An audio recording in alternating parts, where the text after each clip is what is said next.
Kita meyakini ada indikasi yang kuat bahwa keberadaan pagar laut ini adalah dalam rangka upaya menguasai ruang laut. Sehingga PSN, pagar laut, dan PIK menjadi satu isu yang berkelindan, bercampur baur. Nah, kita mendapatkan pengakuan dari nelayan, dari masyarakat di saat kita bicara nih pagar, mereka berkeyakinan ini semua berkaitan. Nah, sebelum itu, oke. Temuan pendapat. Pertama adalah kami menyatakan bahwa memang ada maladministrasi. Ya. Kami mengapresiasi upaya yang sudah dilakukan DKP di saat mendapatkan laporan masyarakat, langsung melakukan kunjungan lapangan, melakukan penghentian di saat panjangnya masih 10 km, berkoordinasi dengan KKP, ya. Tapi membutuhkan waktu yang cukup lama sampai dengan 22 Januari kemarin baru lakukan pembongkaran. Dengan kami memahami dengan segala keterbatasannya, baik dari sisi sumber daya dan segala macam, KKP sudah berupaya. Tapi upaya itu ternyata belum maksimal dengan kenyataan bahwa membutuhkan waktu yang lama untuk pembongkaran dan panjang yang semakin bertambah dibanding saat dihentikan. Untuk itu kita meminta agar DKP mengkoordinir, mendorong, menuntaskan penertiban pembongkaran pagar laut yang saat ini masih tersisa. Informasi terakhir kan sekitar 11 km ya. Agar dituntaskan, diselesaikan. Yang kedua, berkoordinasi dengan pihak terkait dua atau KKP maupun aparat penegak hukum untuk menindaklanjuti adanya indikasi pemanfaatan ruang laut baik secara administratif maupun pidana sebagai salah satu upaya penegakan hukum pencegahan serta pemberian efek jera. Kita juga memahami bahwa fungsi pengawasan wilayah tidak hanya DKP tapi juga ada instansi vertikal dan instansi pusat lainnya yang memiliki tugas di sana. Tapi bagaimanapun sesuai dengan undang-undang ya bahwa 12 mil laut itu memang merupakan tanggung jawab wewenang dari kelolaan dari pemerintahan daerah. Lanjut. Yang kedua, kita meyakini ada indikasi yang kuat bahwa keberadaan pagar laut ini adalah dalam rangka upaya menguasai ruang laut. Ya. Adanya dokumen yang menunjukkan adanya permintaan atau upaya penguasaan ruang laut di mana 370 hektar awalnya diajukan di daerah Kohot yang sebagian sudah terbit atau seluruhnya sudah terbit. Kami tidak bisa membandingkan dengan 263 bidang yang sudah terbit dan 50 yang sudah dicabut. Tapi pengajuan itu 370 hektar. Nah, pihak yang sama atau lembaga yang sama yang mengajukan itu mengajukan kembali seluas 1.415 atau hampir 1.500 hektar yang itu berdasarkan peta yang diberikan ya itu ujung terluarnya yang mereka ajukan itu sama persis dengan pagar laut. Jadi yang digambar itu yang peta ini dari BIG.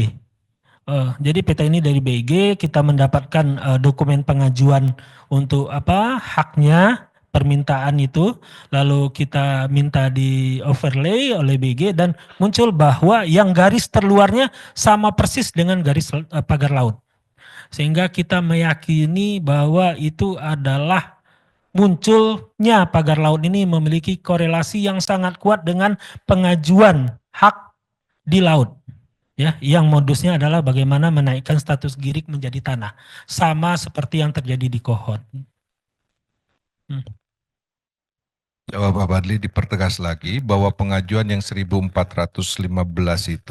itu adalah yang diarsir garis pink itu bukan? Ya, yang diarsir itu pada daerah itu adalah daerah yang diajukan dan itu sama persis dengan daerah pagar laut.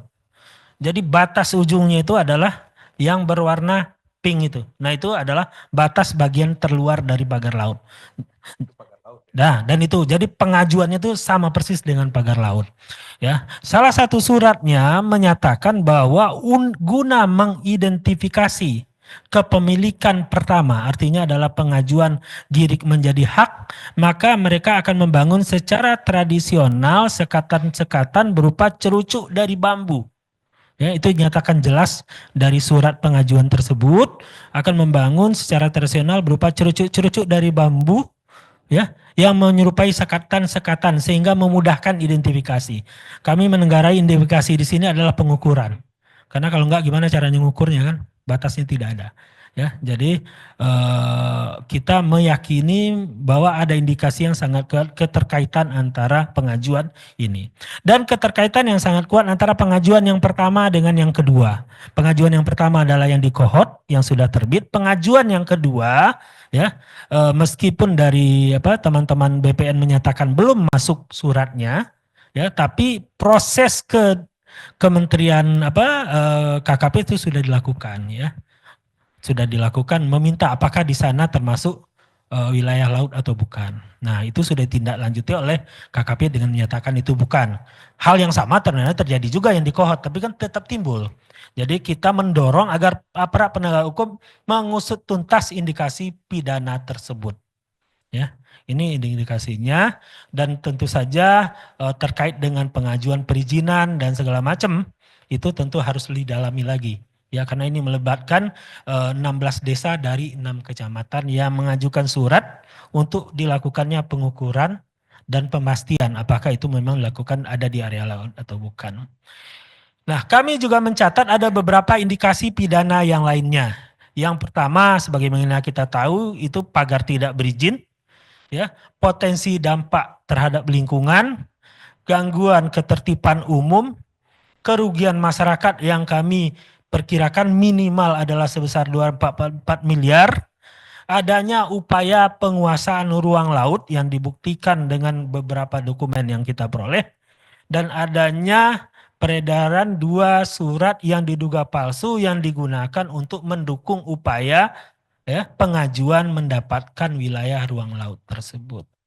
Ya, jadi kita berharap dan berkeyakinan ini indikasi kuatnya pagar laut itu motifnya adalah penguasaan ruang laut. Ya, makanya jangan sampai yang 1.500 itu tetap ditindaklanjuti, ya, sehingga terulang lagi kejadian yang di kohort. Terus, dan yang berikutnya adalah bahwa berdasarkan hasil pemeriksaan, Ombudsman berpendapat bahwa pagar laut tersebut berada di 5 kecamatan dari 6 kecamatan yang ada PSN-nya. Jadi berada di luar, di depannya, ya, wilayahnya. Sehingga PSN, pagar laut, dan PIK menjadi satu isu yang berkelindan, bercampur baur. Nah, kita mendapatkan pengakuan dari nelayan, dari masyarakat di saat kita bicara nih pagar, mereka berkeyakinan ini semua berkaitan. Kenapa? Karena kami melihat ada ketidakjelasan, kesimpang siuran informasi di masyarakat. Untuk itu kita mendorong bahwa perlu dilakukan evaluasi terhadap PSN-nya, khususnya terkait dengan, ya, kejelasan informasi, bahkan sampai sekarang lokasinya dimanapun itu masih jadi perbincangan. Sehingga di awal itu selalu jadi pertanyaan, ini pagar laut ada di PSN atau bukan? Karena nggak jelas, ya, di masyarakat PSN-nya ada di mana. Ya. Karena dampak berkelindannya informasi yang tidak jelas, akhirnya dimanfaatkan oleh oknum-oknum yang tidak bertanggung jawab, yang memuluskan, ya, apapun upaya-upaya yang tidak sesuai dengan semestinya yang berada di sekitar wilayah tersebut. Ya. Sehingga kita mendorong perlunya evaluasi terhadap PSN serta upaya untuk menyampaikan secara jelas kepada publik informasi yang lengkap, ya, sehingga tidak terjadi lagi penyalahgunaan yang akhirnya, ya, membuat entitas PSN itu menjadi negatif, ya, kesannya menjadi negatif, tidak sesuai tentu saja semestinya proyek pemerintah sebagian mestinya. Oke.